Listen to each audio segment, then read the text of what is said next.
Bab 7. Cinderella. Detak menyihir merabu gelisah yang pekat. Rasa sakit menggerogoti hingga lumpuh raga ini. Tak mampu bergeming, bahkan sekedar mendongakkan mata, memandang sosok yang kurindukan tiap menit dan detiknya saja tak bisa. Seolah mampu membaca suasana hatiku yang memburuk, Mike berusaha berdiam tipis. "Are you nervous?" bisiknya. Mungkin Mike belum mengenal Mas Danu maupun Sekar, tapi seperti semua pegawai lainnya tahu, aku adalah wanita miskin yang dinikahi putra pemilik perusahaan tempat kami bekerja. Malangnya, aku adalah istri yang tak diinginkan sehingga suami selingkuh dengan mantan. Rumor itu tersebar dengan bumbu-bumbunya. Nyaris semua dinding perusahaan ikut mendengar, karena berita itu merambat cepat bagai api membakar kertas. Beberapa pegawai dari divisi lain bahkan sengaja pura-pura ramah menyapaku, hanya agar bisa menggali kehidupan rumah tanggaku. Terkadang, ada yang sengaja sok baik, agar bisa dekat denganku dan mendapat kesempatan promosi jabatan. Padahal itu tidak mungkin. Aku tak punya wewenang setinggi itu. Begitu mereka tahu bahwa aku tak ubahnya upik abu, perlahan mereka menyingkir sendiri dan terbang kembali berguncing dengan bebasnya. "Aku nungguin dari tadi. Sudah meetingnya?" sambut Sekar kepada Mas Danu, bersikap seperti istri menyambut suami. Gayanya membuatku mual, ingin muntah dan meludah di depannya. Kenapa wanita cantik bisa sangat menyebalkan dan melakukan perbuatan hina seperti yang ia lakukan sekarang? Sebagai sesama wanita, tak bisakah ia mencari pendamping yang masih lajang agar tidak melukai sesamanya? Mungkin aku terlalu lemah, tak mampu berbuat apa-apa untuk mencegahnya. Tetapi hatiku sekuat baja untuk bisa runtuh oleh perzinahan mereka. Aku bisa bertahan, tetap bertahan. Sudah barusan, Mas Danu tersenyum senang, mengambil beberapa makanan yang terhidang di meja, mengunyah dengan lahap. Aku mendapatkan tender itu.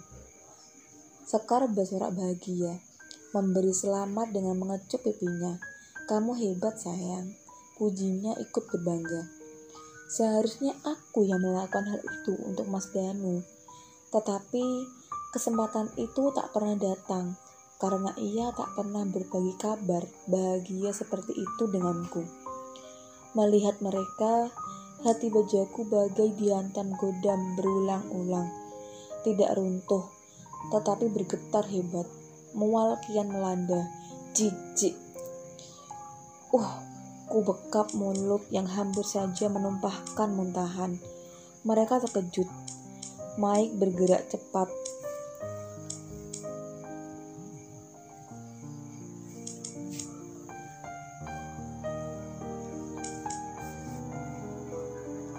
Melepas tuksedonya dan memakannya di tubuhku. "Mungkin kamu masuk angin. AC-nya terlalu dingin." Diperlakukan seperti itu, aku hendak berdiri dan berlari ke toilet mengurungkan niat. Akan lebih baik, memalukan lagi jika aku berjalan cepat melewati banyak orang dengan tubuh oleng dan heels tinggi yang belum kukuasai. Aku bisa mendadak jatuh cinta dan mengundang perhatian banyak orang. Bukannya tak mungkin, mertua juga akan melihatku yang kampungan. Sekalipun kursiku terasa panas, kuputuskan bertahan. "Maybe she is sick," jelas Mike kepada mereka berdua. Akhirnya aku gelengkan kepala, memberi isyarat bahwa kini aku baik-baik saja. Suasana kembali normal. Mereka menikmati hidangannya, begitupun Mike. Hanya aku seorang yang merasa kerdil di sini. Nanti aku pulang telat, Aku mau minum bersama tamu dari Jepang itu untuk membicarakan kelanjutan proyek kita. Lusa dia harus kembali ke negaranya. Pernyataan Mas Danu itu kian menusuk jiwa. Ya Tuhan, dia bisa mengatakan pulang pada wanita itu. Jadi selama ini, aku bukanlah rumah baginya. Tetapi wanita itu, wanita yang belum halal baginya. Atau mungkinkah diam-diam mereka setelah menikah? Genangan air mulai membasahi netra. Tak ingin bercucuran air mata di hadapan mereka, aku ambil segelas air putih dan meneguk cepat. Oh maaf, kami ngobrol sendiri. Kenalkan, saya Danu dari Golden Company. Perusahaan kami bergerak di bidang ekspor impor furnitur. Ia membuka dompetnya, memberikan kartu nama kepada Mike. Istri Anda cantik, katanya kemudian. Ucapan Mas Danu itu membuat wajahku mendongak memandangnya penuh keterkejutan. Ia menyebutku istri Mike. Apakah ia tak mampu mengenaliku sebagai istrinya? Ia bahkan tak pernah menyebut diriku cantik sebelumnya. Tak pernah sekalipun ku tatap ia dengan pandangan tak percaya. Mas Danu balas menatapku. Sesaat pandangan kami terkunci. Wajahnya tersenyum membuat amarahku lelah seketika. Berharap ia bisa tersenyum seperti itu kala memandangku. Mike tertawa lebar. Merasa lucu. Iya, sangat lucu sekali situasi kami saat ini. Seandainya aku tidak menyimpan bara di hati, aku akan tertawa pula karena berhasil mengelabui suami sendiri dengan make up ajaib yang mengubah keseluruhan kontur wajahku.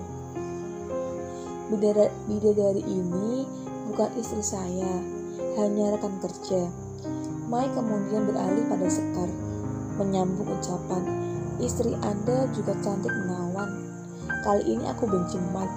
Mengapa ia harus gampang itu memuji setiap wanita cantik? Caca, aku, dan kini Sekar. Apakah ia tak punya kata basa-basi lain yang bisa dipilih untuk membalas bibir gulingnya? Giliran Mas Danu tertawa. Diiringi tawa lebar Sekar. Mereka terlihat bahagia, menari-nari di atas luka yang kuderita. Sepertinya teman Anda terlihat kurang sehat. Pernyataan Sekar membuat pandangan mereka bertiga mengarah padaku. Tuhan selamatkan aku dari rasa malu. Hati merapal doa demi lolos dari semua ketegangan ini. Terpaksa aku dongakkan wajah, melihat mereka bertiga sembari memasang senyum terpaksa. Saya tidak apa-apa. Tolong abaikan saja saya. Itu membuatku lebih baik. Pintaku dengan suara serak. Bagaimana suaraku berubah jadi serak, ragu, dan kaku. Seolah dikirim sebagai penyelamatku. Mike mengalihkan perhatian mereka. Ia mengajak Mas Danu dan Sekar mengobrol dalam bahasa Inggris yang begitu luas. Membuatku yang belum sepenuhnya mampu berbahasa asing seolah mendengar siaran langsung stasiun TV luar negeri. My friend is shy but classy. Terang Mike pada mereka mencoba membuatku tidak perlu terlihat percakapan yang tak kuinginkan. Makanlah makananmu, biar aku urus mereka. Bisik Mike di telingaku. Hembusan nafasnya yang begitu dekat seolah hendak menjumbu, membuatku kaget hingga menjatuhkan sendok. Kelunting. Terkejut, bergegas aku menunduk untuk mengambil sendok itu. Di saat bersamaan, Mas Danu ikut membantuku mengambil sendok yang terjatuh. Waktu seolah berhenti, kala tangannya menyentuh tanganku. Mata kami bertemu, parasnya berubah, tak lagi menunjukkan ketenangan maupun keceritaan. Sekar mengamati kami yang terkunci dalam pandangan untuk waktu yang cukup lama. Sayang, ada masalah? Tanyanya cemburu. Mas Danu tersadar. Ia segera menarik tangannya dan membiarkan sendok itu jatuh untuk kedua kalinya. Aku memungutnya sambil menyeka sedikit air mata yang menerobos keluar. Kulihat ekor matanya mengawali cincin yang kupakai. Cincin kawin kami. Buru-buru kusembunyikan jemari di bawah meja. "Pelayan, kemari." Mike meminta pelayan mengambilkan sendok baru untukku. Seperti seorang ayah yang peduli pada kebersihan putrinya, Mike mengambil sendok yang barusan terjatuh dari tanganku dan meletakkan sendok baru di piringku. "This is dirty, you can't use it anymore," ucapnya penuh perhatian. Mike melempar senyum untuk menenangkanku yang tenggelam dalam kesedihan. Seorang yang bahkan tak akrab denganku saja mampu membacanya. Kenapa dia, ayah dari anak-anakku, tak mampu menerjemahkannya? "Apa ini yang kamu lakukan saat suamimu tak ada di rumah?" Suara Mas Danu terdengar marah, melempar pandangan tajam. Akhirnya ia mengenaliku. "Topeng apa yang tengah kau kenakan? Peran apa yang tengah kau lakukan?" Mas Danu bertanya dengan nada pedas. Meski volume tak keras, hanya kami berempat yang bisa mendengarnya di acara gemerlap malam ini. "Sorry, what did you say?" "I think you wrong," bela Mike tanpa tahu duduk perkara. "She is my wife," ketusnya. Giliran Mike dan Sekar yang bingung dan dihujani keterkejutan, terutama Sekar. "Anda lucu, who is your wife?" Mike tak serta-merta percaya, sementara aku bungkam, tak mampu berkata-kata. "Larasati, apa kamu mengaku single padanya?" Kali ini Mas Danu menuduhku dengan nada merendahkan. Tentu saja aku menggeleng. "Aku tadi datang bersama Caca, Mas. Bapak yang memintaku datang kemari. Aku sudah menolak, tapi dipaksa. Mike adalah anak buah Bapak juga. Caca terlebih dulu pulang karena anaknya sakit," jawabku dengan nada ketakutan, tak ingin membuatnya salah paham. Kutatap raut wajahnya masih murka di sana. Sekar pun tak kalah terkejut. Mukanya merah padam bercampur rasa tak percaya di paras cantiknya. "Aku kira dia istri Anda. Apakah Anda memiliki 2 istri?" tanya Mike tak kalah bingung. "Bukan urusanmu. Jika sudah tahu, menjauhlah dari wanita ini sebelum aku membuatmu menyesalinya," ancam Mas Danu, kehilangan sopan santun terhadap Mike. Sekar berdiri, menghentak meja, melepas cincin yang melingkar di jemarinya, melemparkan cincin itu kepada Mas Danu dan pergi tanpa kata. Menyadari ulahnya, pria itu panik. Ia menoleh padaku dengan tatapan penuh amarah. "Pulang sekarang juga. Tunggu aku di rumah." Hanya itu katanya ia tinggalkan sebelum kemudian lari mengejar Sekar sambil membawa cincinnya. Lemas, aku terduduk di kursi dengan buraian air mata. Rasanya ingin menangis kencang sambil menebah dada yang tiba-tiba sesak tak terhingga.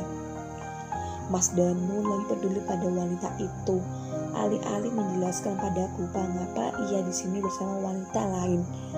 Ia justru memarahiku yang ada di sini bersama pria asing. Di saat aku masih kalut, bapak mertua datang, berdiri di sampingku menepuk dadaku. "Pulanglah, ini berat bagimu." Apakah dari tadi ia menonton kami? Kurasa ia mengetahui bahwa Mas Danu di sini. Karena itulah ia memintaku berdandan sedemikian rupa. "Mike, antar dia pulang. Pastikan dia tiba di rumah dengan selamat," instruksi mertuaku tegas. "Inikah hidup yang kamu pilih untuk kamu jalani?" tanya Mike setelah aku berhenti menangis. Ia mengantarku pulang sesuai arahan bapak mertua. Kami dalam perjalanan pulang, tetapi Mike menjalankan mobilnya dengan pelan untuk mengulur waktu dan memberi ruang bagiku menenangkan diri. Betapa malu melihat olehnya kondisi pernikahanku sebenarnya. "Pria seperti itu, bukankah harusnya kau meninggalkannya dan memulai hidup baru yang lebih baik?" tuturnya pelan. Kali ini keberadaan Mike seperti kakak yang berusaha menasihati adiknya yang patah hati.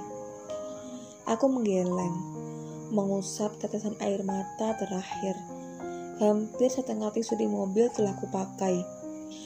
Tidak ada hidup yang lebih baik jika aku kehilangan dia. Aku akan menunggunya. Fall one time and stand up two times. Kamu bisa jatuh sekali, cukup sekali, dan kamu berdiri 2 kali lebih kuat. Cobalah terobos ketakutanmu. Kamu akan mendapatkannya.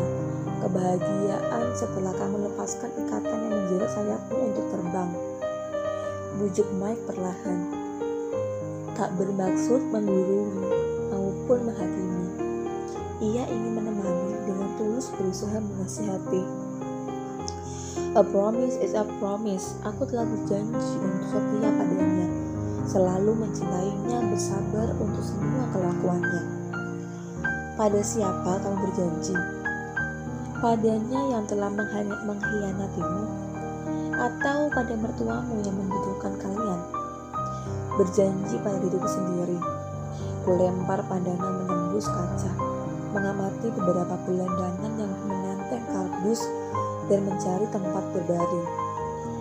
Aku pernah bergaul dengan orang-orang seperti itu saat anak-anak. Pernah menggelandang juga saat kemalaman pulang dari mencari rongsokan. Kini aku berada di mobil mewah, memakai dress indah, bahkan make upku juga sempurna. Karena siapa aku bila seperti ini? Pertama kali melihatnya, aku tahu hatiku akan selalu menjadi miliknya. Meski saat itu yang kulihat padanya, hatinya sudah memiliki orang lain. Aku berjanji tidak akan pernah mundur, meski harus mengarungi lautan penuh gelombang. Orang bodoh akan tenggelam oleh kebodohannya. Kamu tahu itu kan? Agaknya Mike mulai kesal menasihatiku, sama seperti semua penduduk bumi yang mengkritik keputusanku bertahan dalam pernikahan ini. Aku sudah kebal dengan semua tekanan dan cibiran yang mewarnai hidupku. Bertambah satu orang yang melakukannya, tak akan membuatku rapuh karena cintaku terlampau utuh. Karena bodoh, Mas Danu tak pernah mempertimbangkanku. Ia menyalahkanku sebagai penyebab putusnya hubungan dengan Sekar, kekasihnya, cinta pertamanya. Bukankah karena itu mertua ingin aku belajar di perusahaan belajar pada Mister? Aku memang sudah tenggelam tanpa perlu diperingatkan. Bukan karena kebodohan, tapi karena cinta. Sejenak ku ambil nafas panjang. Tak ada cinta yang salah, apalagi jika cinta itu adalah cinta istri pada suaminya. Bersikukuh pada prinsip yang ku yakini. Mike menghela nafas, memukul setir dengan gemas. Semua orang itu berharga, sekalipun ia bodoh dan idiot. Do you know that? Kamu harus bisa menghargai kehidupan yang kamu miliki. Kamu orang bisa menghargai dirimu. Nada suara Mike terdengar kasar, kehilangan sabar.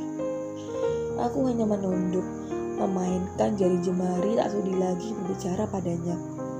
Percuma memaksakan keyakinan pada orang yang tak yakin. Itu seperti memaksakan cinta pada pasangan orang lain. Tidak jodoh sama sekali. Sebaliknya, pikiranku melayang pada Mas Danu seorang. Lambat ku dengar Mike berkata, saat Cinderella kehilangan sepatu kacanya, orang menemukan sepatu kaca itu akan menjadi pasangan ideal baginya. Kamu telah kehilangan sepatu kaca itu, dan akan datang seseorang untuk mengembalikannya padamu.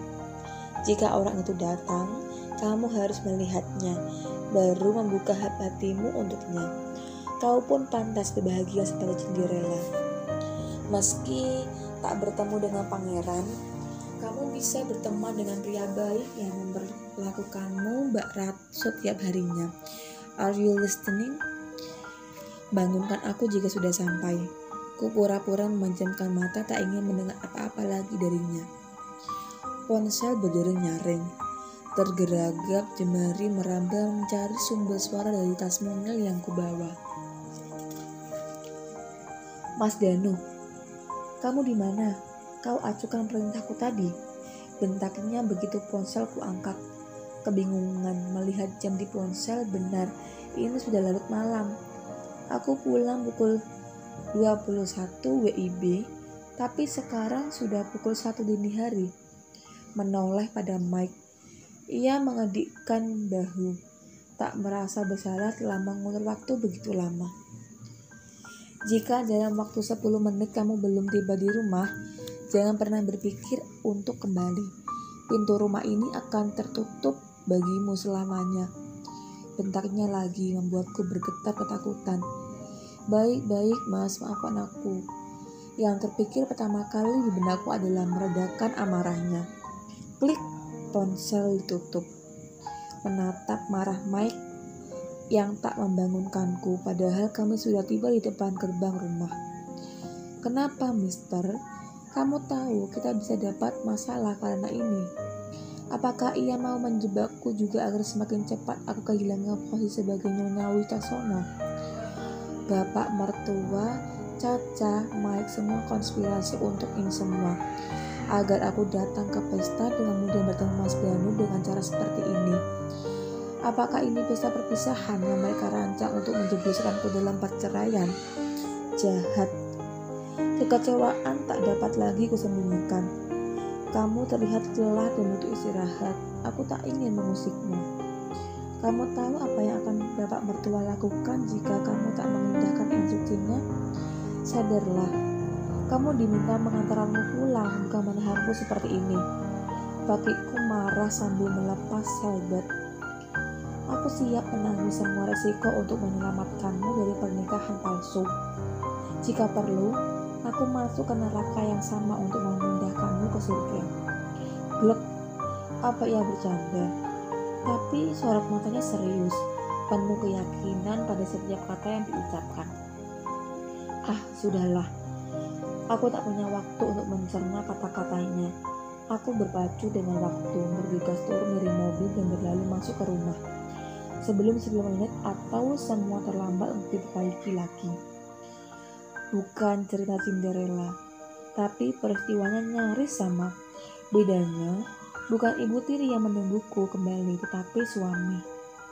Buru-buru turun untuk berlari agar tidak terlambat pulang ke rumah. Sepatuku terlepas. High heels yang dipilih Caca benar-benar menyulitkan. Akhirnya, sebelah sepatu yang masih menempel di kaki pun sengaja kulepas agar bisa berlari dengan bebas menerobos halaman, ruang tamu, ruang keluarga, dan naik ke lantai 2. Menjinjing dress panjang yang membuat gerakku terbatas. Satpam melihatku sambil berteriak, "Nyonya, sepatunya lepas." Tak menghiraukan teriakan satpam, besok masih bisa diurus.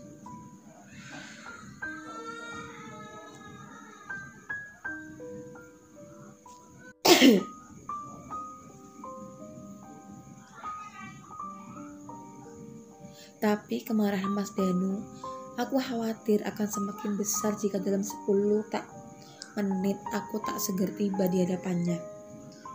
Tak menyangka ia akan pulang malam ini. Ia mengira ia kembali bersama wanita itu tanpa peduli pada diriku.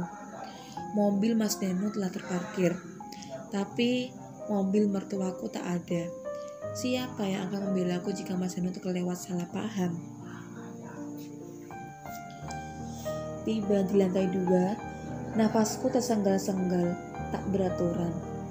"Mas, maaf mas," ujarku terbata-bata. Wajah Mas Danu yang semula kaku berubah iba. "Kamu berlari?" Ia terlihat khawatir. Aku mengangguk lemah. Baru terasa ngilunya kaki ini berlari tanpa alas kaki. Sudah ku suruh pulang dari tadi. Kenapa selambat ini, ha? Emosinya kembali meninggi. "Maaf mas, hanya itu yang bisa aku utarakan. Apalagi, aku tak mungkin jujur bahwa aku ketiduran di mobil Mike dan lupa waktu. Kamu tahu, aku bertengkar dengan Sekar gara-gara kamu. Dimarahi oleh wanita lain membuat egoku semakin sebagai istri sah tak mau kalah. Kamu tahu betapa sulit aku membujuknya agar mengerti." Tanyanya lagi merontokkan kesabaranku. "Mas, sadarlah. Kenapa mas menyalahkanku karena kesalahan mas? Kenapa mas tak bilang jika mas bersamanya? Mas membuatku seperti janda, mencarimu tak tentu riba. Anak-anakmu di rumah selalu bertanya kemana ayahnya. Mas boleh membenciku, tapi jangan benci mereka. Apa Mas tidak kasihan pada anak-anak mereka seperti anak yatim yang mendadak kehilangan mataharinya? Ini yang kamu dapatkan dari perusahaan. Pandai sekali berkata-kata sekarang, usarnya. Bagaimana aku bisa terima jika Mas marah karena wanita lain? Apa salahku sebagai istri hingga Mas tega lakukan semua ini? Kau tahu hubungan kita tidak normal, bentaknya. Jika ingin bersenang-senang dengan pria lain, kenapa kau tak terima saja perceraian kita lebih cepat? Kau ingin merusak reputasimu seperti aku merusak reputasiku. Rupanya ia menyadari bahwa tindakannya telah merusak reputasinya, sekaligus reputasiku sebagai pasangannya. Aku tidak punya reputasi untuk dilindungi, Mas. Semua orang tahu bahwa suamiku bermain cinta dengan wanita lain. Demi seorang mantan, ia bahkan rela menjendakkan istrinya, menelantarkan anak-anaknya. Plak! Tamparan Mas Danu melayang ke pipi kanan. Rasa sakitnya menjalar hingga ulu hati. Baru kali ini, pertama kali dalam hubungan kami, Mas Danu melakukan kekerasan. Tersentak kaget, mengelus pipiku yang panas bekas tamparannya. Air mata melesat jatuh memancing gemuruh. Aku luruh duduk bersimpuh di lantai, tak lagi bertenaga untuk bisa mengatasinya. Walau dia bukan istri sah, tetapi sekarang dia juga istriku. Kami sudah menikah dan sekarang dia mengandung anakku. 5 tahun kau meminjam ragaku, tak pernah sekalipun kau menangkan hatiku. Sekarang ragaku dan jiwaku ingin bersamanya. Tanpa menghiraukan perasaanku yang hancur lebur, pria berhati dingin itu kembali berkata, "Jika kamu ingin membalasku dengan berselingkuh dengannya, aku tidak akan membiarkannya. Aku lelaki, aku boleh beristri lebih dari satu. Seperti katamu, menolak diceraikan dan memilih diduakan. Konsekuensilah dengan ucapanmu sendiri." Bak disambal petir, seperti yang kuduga, ia telah menikahi wanita itu. Tapi berita bahwa Sekar telah mengandung anaknya membuat keterkejutanku berkali-kali lipat mengatakannya. Jadi, pada akhirnya, anak Sekar lebih utama dari anak-anakku. Pilihanmu hanya satu, setia atau bercerai. Sebelum kamu putuskan, jangan melewati batas. Aku bisa membuatmu dan pria itu menyesal, ancamnya. Mas Danu mengambil kunci mobil, berjalan melalui anak tangga segera akal sehatku pulih. Ku kejar ia sebelum terlambat. Mas, ku tarik tangannya, menahan langkah kakinya. Aku menggeleng-geleng berulang kali. Jangan pergi. Malam ini kumohon jangan pergi. Pintaku dengan nada sendu diiringi lelah air mata yang tak mau berhenti. Kamu boleh mendua, silahkan, lakukan. Tapi berlakulah adil padaku. Malam ini kumohon, malam ini menginaplah di sini. Anak-anak kita merindukanmu. Tolong, beri mereka kasih sayang seperti kamu telah dilimpahi kasih sayang oleh kedua orang tuamu. Hanya itu yang terpikir olehku dan mengetuk hati nuraninya.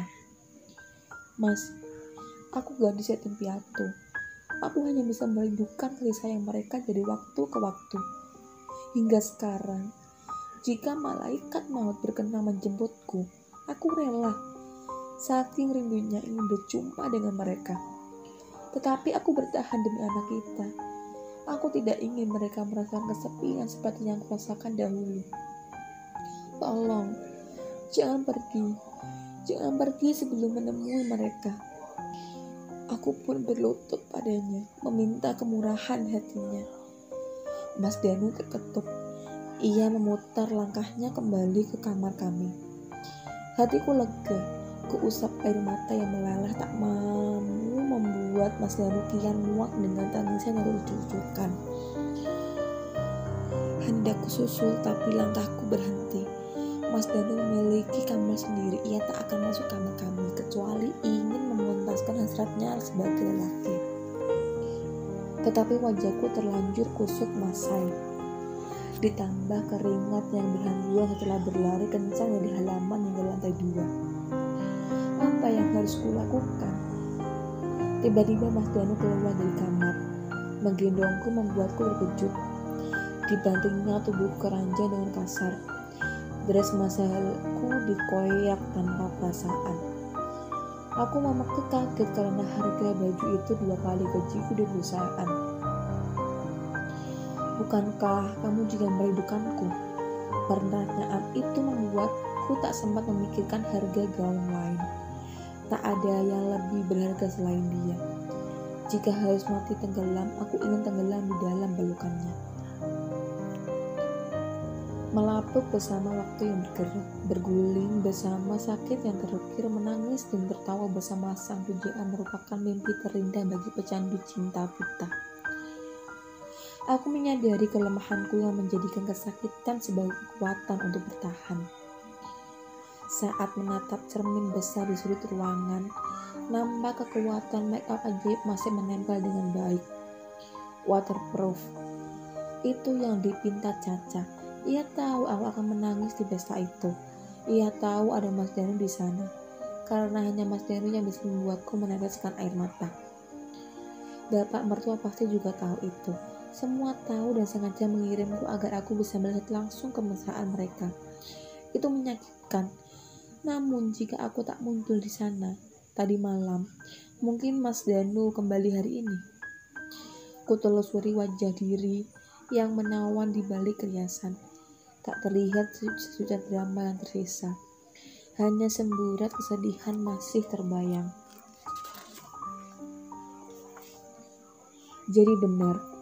Seandainya setiap hari aku terhias seperti ini, sungguhkah itu akan menahan Mas Danu pergi? Kemarahannya melihatku dengan pria lain sangat menghibur hati. Setidaknya ia mengakui diriku sebagai istrinya di depan orang lain, walaupun ia biasa saja berpura-pura tak mengenalku di sana. Jika kecantikan memang bisa membuat Mas Danu bertahan di sisiku, aku akan rela melakukan segala upaya untuk mengubah diri dari kepompong menjadi kupu-kupu. Pelan-pelan aku berimut bangun untuk membersihkan diri, berniat saat malam. Namun Mas Danu menarikku kembali ke dekapannya. Jangan kerja hari ini, bermain dengan anak-anak bersamaku. Ia mengatakan itu dengan mata terpejam. Embusan nafasnya teratur membawanya kembali tertidur. Sementara aku terkunci dalam pelukannya, tak berani bergerak meski hanya disentuh saja. Titah suami adalah titah raja yang tak boleh dibantah hambanya. Bukan kapasitasku sebagai permaisuri untuk memengaruhi keputusannya. Jadi aku menerima, menjalankan, mematuhi apa saja yang ia pinta sebagai bukti baktiku padanya. Tak peduli urusan di perusahaan, karena kantorku sebenarnya di sini, di rumah ini. Hari ini semestinya sempurna. Kulihat dengan mata kepalaku sendiri bagaimana Mas Danu memastikan ponselnya agar bisa bermain bersama anak-anak tanpa gangguan pekerjaan. Tentu saja aku senang. Itu artinya ia juga tidak bisa diganggu oleh wanita itu hari ini. Ia milikku dan anak-anak. Sebelum anak-anak bangun, Mas Danu telah berpindah ke kamar mereka, mengusir babysitter dan mengirimnya ke lantai bawah. Hari ini biar anak-anak bersama ibunya. Kamu bisa libur dan silakan bersantai di bawah. Jangan naik jika tidak dipanggil. Aku mendengar instruksinya. Lega. Setidaknya aku tahu bahwa Mas Danu masih punya hati untuk anak-anak kami. Semua sempurna. Kami bermain bersama, makan bersama, tidur siang bersama. Berulang kali Mas Danu minta maaf pada anak-anak karena kurang perhatian dan berjanji akan selalu menjatuhkan waktu khusus bagi mereka. Kesempurnaan itu tiba-tiba sirna karena tamu tak diundang datang. Ketenangan yang sesaat terbumbul erat kembali terusik. Kapal yang berusaha berlayar kembali diguncang badai. Mengapa ia datang saat kami baru saja mencicipi secuil kebahagiaan?